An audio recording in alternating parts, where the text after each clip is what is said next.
தெய்வத்தின் குரல் முதல் பாகம் பக்தி ஆலயங்களின் தூய்மை. பேட்டைக்கு பேட்டை, காலனிக்கு காலனி புது கோயில்கள் கட்டுகிறார்கள். எங்கே பார்த்தாலும் பழைய கோயில்களையும் புனருத்தாரணம் செய்து கும்பாபிஷேகம் செய்கிறார்கள். புது கோயில், பழைய கோயில் கும்பாபிஷேகங்களுக்காக என்னிடம் பலர் வந்து யோசனையும் பிரசாதமும் கேட்டபடி இருக்கிறார்கள். இது எனக்கு ரொம்பவும் சந்தோஷமாக இருக்கிறது. அதே சமயத்தில் என் மனசுக்கு நிரம்ப வருத்தம் தருகிற விஷயங்களையும் பல பக்தர்கள் வந்து தெரிவித்துக் கொள்கிறார்கள்.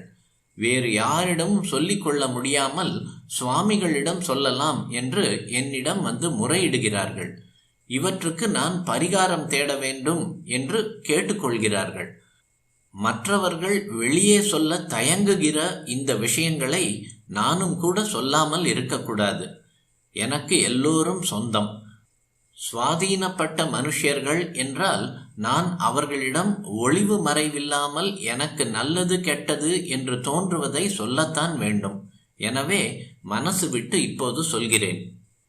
கோயில்களின் சூழ்நிலை அமைதியாக தூய்மையாக இருக்க வேண்டும். பகவத் ஸ்மரணை தவிர மற்ற நினைவுகள் மறந்துவிடும்படியாக இருக்க வேண்டும். ஆனால் இப்போது என்ன பார்க்கிறோம்? பெரும்பாலான க்ஷேத்திரங்களில் கோயிலை சுற்றி ஏகப்பட்ட கடைகள் வந்துவிட்டன. டீ கடை, சிகரெட் கடை, எதுவுமே பாக்கி இல்லை. கோயில் அதிகாரிகளே கோயிலுக்கு வருமானம் கிடைக்கிறது என்பதால் இந்த இடங்களை வாடகைக்கு கொடுக்கிறார்கள். அதாவது அநேகமாக சுவாமியை தவிர கோவிலையே வாடகைக்கு கொடுத்திருப்பதாக சொல்லலாம். இம்மாதிரியான சூழ்நிலையில் தெய்வ சாநித்தியத்தை நாம் கிரகித்து கொள்ள சக்தி குறைகிறது. நம் பக்தி சுற்றுச்சூழலால் குறைகிறது.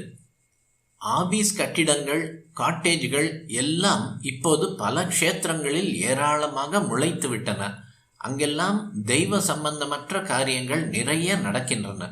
இது சாநித்தியத்தை பாதிக்கிறது. ஏதோ எட்டா கையில் இருக்கிற கோயில்களில்தான் விஸ்ராந்தியான சூழல் இருக்கிறது. அபிவிருத்தி என்ற பெயரில் இவற்றில் அதிகாரிகள் அனாச்சாரத்தை புகுத்திவிடப் போகிறார்களோ என்று பயமாக இருக்கிறது. இப்போது கோயில்களுக்கு தனித்தனி நிர்வாகம் இல்லாமல் ஒரே சர்க்கார் நிர்வாகத்தில் இருப்பதால் அவர்களுக்கு பொது ஜனங்கள் எடுத்து சொல்ல வேண்டும். துரதிர்ஷ்டவசமாக ஆலய ஆபீசர்கள் ஏதாவது ஒரு நல்ல காரியத்தை ஆரம்பித்து முடிக்கும் முன்பே வேறு ஊருக்கு மாற்றப்பட்டு விடுகிறார்கள். செய்கிற காரியத்தை பூர்த்தி செய்து பலனை பார்க்கலாம் என்கிற உற்சாகம் இருந்தால்தான் அதிகாரிகளிடமிருந்து சிறப்பான பணியை எதிர்பார்க்க முடியும். ஆலயங்களில் உட்புறமும் சூழ்நிலையும் சுத்தமாக இல்லாத வரையில் ஆஸ்திக காரியம் எத்தனை தான் நடந்தாலும், எத்தனை கும்பாபிஷேகங்கள் நடந்தாலும் நாம் திருப்திப்படுவதற்கில்லை. கும்பாபிஷேகத்துக்கு அப்புறம் சாநித்தியம் நிலைத்திருக்க வழி பண்ணாவிட்டால் என்ன பிரயோஜனம்? பிரஜைகள் இவ்விஷயத்தில் தீவிரமான கவனம் செலுத்தினால் அதிகாரிகளுக்கும் சர்க்காருக்கும் பொறுப்புணர்ச்சி அதிகரித்து ஆவன செய்வார்கள். பொதுமக்களின் ஏகோபித்த அபிப்பிராயத்துக்கு, பப்ளிக் ஒப்பீனியன், அந்த சக்தி உண்டு. ஆலயங்களுக்கு உள்ளேயே நடக்கிற அனாச்சாரங்களை என்னை தவிர யாரும் எடுத்து சொல்ல மாட்டார்கள் போல் இருக்கிறது. அதையும் நானே சொல்கிறேன். இப்போதெல்லாம் டூரிஸ்டுகள், 45-50 நாள் யாத்திரை கோஷ்டிகள், காலேஜ் பெண்கள், ட்ரைனிங் ஸ்கூல் பெண்கள் என்று பலர் கூட்டம் கூட்டமாக கோயில்களுக்கு பஸ்கள் அமர்த்தி கொண்டு வருகிறார்கள்.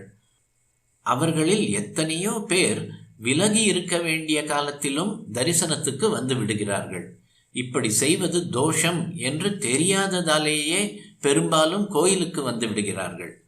முன்பெல்லாம் வீட்டு விலக்கு என்று எவர்களை வீடுகளிலேயே தனித்து வைத்தார்களோ அவர்கள் இப்போது கோயிலிலும் கூட விலக்கு இல்லாமல் பிரவேசித்து விடுகிறார்கள். சுவாமிக்கு ஏது தீட்டு?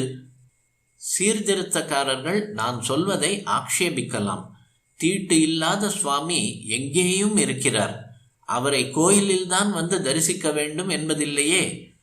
சாஸ்திர பிரகாரம் சுவாமியின் சாநித்தியத்தை கிரகித்து தரும் கோயில்களில் அந்த சாஸ்திரங்கள் சொன்ன விதிப்படிதான் சுவாமியை தரிசிக்க வேண்டும்.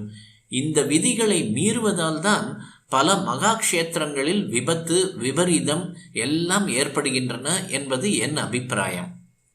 அந்த மகா க்ஷேத்திரத்தில் ஏன் இப்படிப்பட்ட விபத்து உண்டாச்சு? சுவாமி சாநித்தியமே போய்விட்டதா என்று கேட்கிறார்கள்.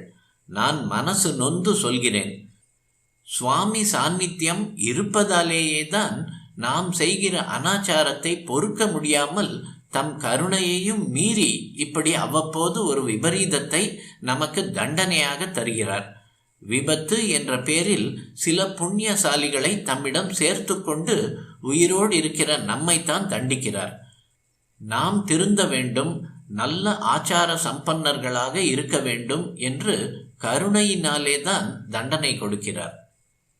காட்டேஜ், எக்ஸ்கர்ஷன் எல்லாமே அநேக க்ஷேத்திரங்களில் பக்தியை விட உல்லாச கேளிக்கைகளைத்தான் அதிகப்படுத்தி இருக்கின்றன. மொத்தத்தில் நம் வீட்டில் நம்மால் சகிக்க முடியாத அபச்சாரங்களை சாக்ஷாத் வெங்கடரமண சுவாமி சந்நிதியிலும் மற்றும் பல தெய்வ சந்நிதிகளிலும் இழைக்கிறோம். இது எனக்கு நன்றாக தெரிந்தும் சொல்லாமல் வெறுமனே இருந்தேனானால் அதுவே எல்லாவற்றிலும் பெரிய அபச்சாரம் என்பதால் என் மனசில் இருந்ததை சொன்னேன். உங்களிடம் சொல்வதாக மட்டும் நினைக்காமல் சாக்ஷாத் வெங்கடரமண சுவாமியிடமே பிரார்த்தனையோடு சொல்கிறேன். அந்த அபச்சாரங்களை தடுத்து நிறுத்துவதில் ஆஸ்திக மகாஜனங்கள் கண்ணும் கருத்துமாக இருக்க அவர்தான் அருள் செய்ய வேண்டும்.